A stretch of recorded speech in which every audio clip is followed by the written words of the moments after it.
ನ್ಯಾಯಪರ.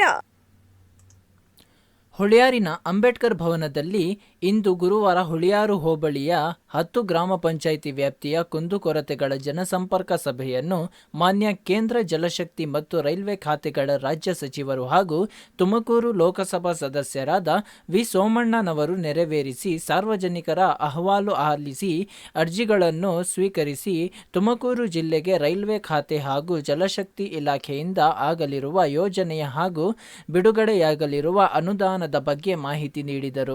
ಶಾಸಕ ಸಿಬಿ ಸುರೇಶ್ ಬಾಬು ಅಧ್ಯಕ್ಷತೆ ವಹಿಸಿದ್ದರು. ತಿಪಟೂರು ಉಪವಿಭಾಗಾಧಿಕಾರಿ ಬಿಕೆ ಸಪ್ತಶ್ರೀ, ಚಿಕ್ಕನಾಯಕನಹಳ್ಳಿ ತಹಸೀಲ್ದಾರ್ ಕೆ ಪುರಂದರ, ಹುಳಿಯಾರು ಗ್ರಾಮ ಪಂಚಾಯಿತಿ ಅಧ್ಯಕ್ಷೆ ರತ್ನಮ್ಮ, ರೇವಣ್ಣ, ಉಪಾಧ್ಯಕ್ಷೆ ಕಾವ್ಯರಾಣಿ ಸೇರಿದಂತೆ ಪಟ್ಟಣ ಪಂಚಾಯಿತಿ ಸದಸ್ಯರುಗಳು, ಮುಖ್ಯಾಧಿಕಾರಿ ಹಾಗೂ ತಾಲೂಕು ಹಾಗೂ ಜಿಲ್ಲಾ ಮಟ್ಟದ ಅಧಿಕಾರಿಗಳು ಪಾಲ್ಗೊಂಡಿದ್ದರು.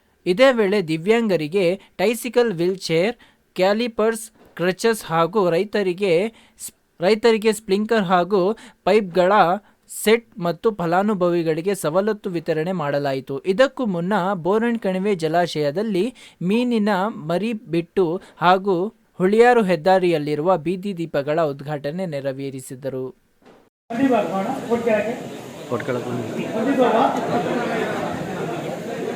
ಕೆಲಸಕ್ಕೆ ಬಂದಿದ್ದೀನಿ ಅಂದರೆ ಓಡಾಟ ಮಾಡಿದ್ದೀನಿ ಅಷ್ಟೇನೆ, ಕೈ ಮುಕ್ಕೊಂಡು ಓಡೋಗಿದ್ದೀನಿ. ಆದರೆ ನಿಮ್ಮ ದೊಡ್ಡತನ, ನಿಮ್ಮ ಪ್ರೀತಿ, ಅಮ್ಮ ಲೋಲಾಕ್ಷಮ್ಮ ಬಾಯಿ ಮೇಲ್ಗಡೆ ಕುತ್ಕೋ, ಬಾಯಿ ಕಳಿಸಿರೋ ಮೇಲೆಗೆ ಬಾಯಿ ನನ್ನ ಚೇಟ ಕುತ್ಕೋ. ನೀನು ಒಂಥರ ನಮಗೆಲ್ಲ ನಾಯಕ ಇದ್ದೀಗೆ ಬಾ. ಆದರೆ ನಿಮ್ಮ ಒಳ್ಳೆತನ ಬಾಯಿ ಸಾಕವಾಗಿದ್ದರೆ ಅದಕ್ಕೆ ನಾನು ಇವತ್ತು ಹೇಳ್ತೀನಿ, ಸುಪ್ರೀಂ ಕೋರ್ಟ್ ಬೇಕಿಲ್ರಿ ಕುಡಿಯೋ ನೀರಿಗೆ ಅಷ್ಟೇ. ಅಲ್ಲ ಒಂದು ನಿಮಿಷ ತಾಳಿ, ಅಲ್ಲ ಒಂದು ನಿಮಿಷ. ಕುಡಿಯೋ ನೀರಿಗೆ ಈಗಾಗಲೇ ರೆಡಿ ಇದೆ. ಅದು ಕುಡಿಯೋ ನೀರ್ದೆಲ್ಲ ರೈನ್ ಆಗ್ತಾ ಇರೋದು. ಎಕ್ಸ್ಪೆಕ್ಸ್ ಏನಕ್ಕೆ ಬೇಕು? ಮಂಚಿನ ಬೆಲೆ ಇಲ್ವಾ? ತಿಪ್ಪಕೊಂಡಳ್ಳಿ ಇಲ್ವಾ? ಮಂಚಿನ ಬೆಲೆ ತಿಪ್ಪಕೊಂಡಳ್ಳಿ ಎಲ್ಲಿದೆ? ಅಲ್ಲ ಎಲ್ಲಿದೆ ರೀ? ಅದೇ ಹೇಳ್ರಿ ಮೊದಲು, ಎಲ್ಲಿದೆ ಅದು? ಅದು ಯಾರಿಗೆ ಬೇಕಾಗ್ತದೆ? ಅದು ನಮ್ಗೆ ಅನುಕೂಲನ ಅವ್ರಿಗೆ ಅನುಕೂಲನ? ಮತ್ತೆ ಇಲ್ಲಿ ಯಾಕೆ ನೀನು ತಗೊಂಡು ಹೋಗ್ತೀರಾ? ಒಂದು ನಿಮಿಷ ತಾಳಿ. ಅದನ್ನ ನೀವು ಮೂವ್ ಮಾಡಿದ್ರೆ ಕೋರ್ಟಲ್ಲಿ ಏನೋ ಒಂದು ಡೈರೆಕ್ಷನ್ ಸಿಗೋದಲ್ವೇನಪ್ಪ? ಅಲ್ಲ ಹೇಳಿ, ಮಂಚಿನ ಬೆಲೆ